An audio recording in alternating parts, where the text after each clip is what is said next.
Anyway, 16 millisecond ping.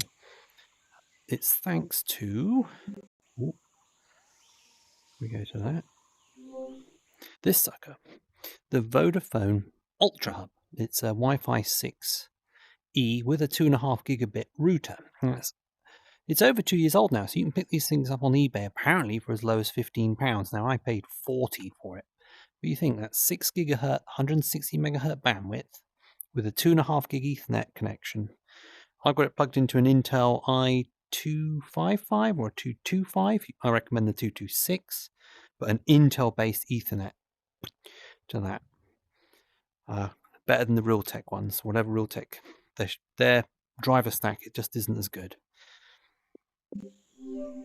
So I've done some other tricks to get to that latency. That's not what I wanted.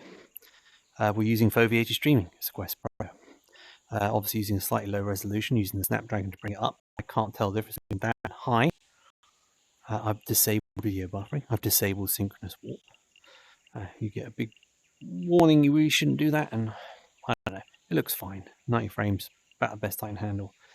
A little bit of sharpening, but that has no effect on latency.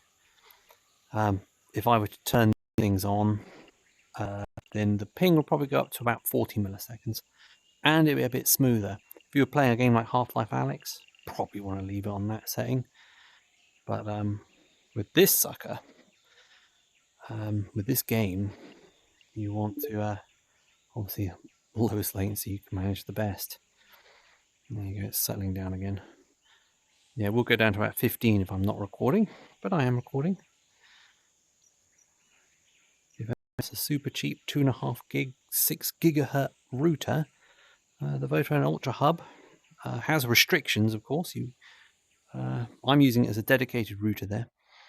You'll get the red light as I showed you earlier, and of course you have to use a complex password. You've got no choice in it, and there are many other fancy options you won't get that if you went out and bought a £150 router you might get, but it's got stellar performance and you can get it for pence. Well, pence, but like I said, I paid 40. Some guy on YouTube commented the other day that he got his for 15. That's fantastic. It's only got one 2.5 gig port, so you want to use that for your dedicated connection. The other bit's a gigabit. That's so my ISP's router is going to. It'd be better if I point on it. My ISP's router's coming in from there. It's going into one of the normal 1 gigabit ones. The 2.5 gig port's going to the computer, and that's how the computer gets its internet, and of course sends its VR back out to me at 2.4. 2,400 megabits. I'm doing a quote mark there. Over Wi-Fi, and it's what you get. So what you've got to do when you get one of these is immediately turn off its DHCP. You don't want it giving out IP addresses. You want it to run secondary to your ISP.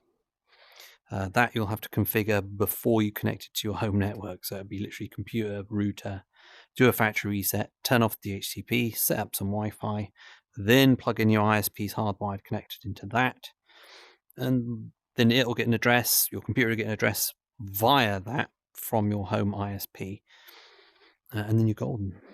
I know that's kind of brief, but I'm sure you can get one of those Google Food chatbots to talk you through it. There are some restrictions, but like I said, 40 quid for those specs, awesome.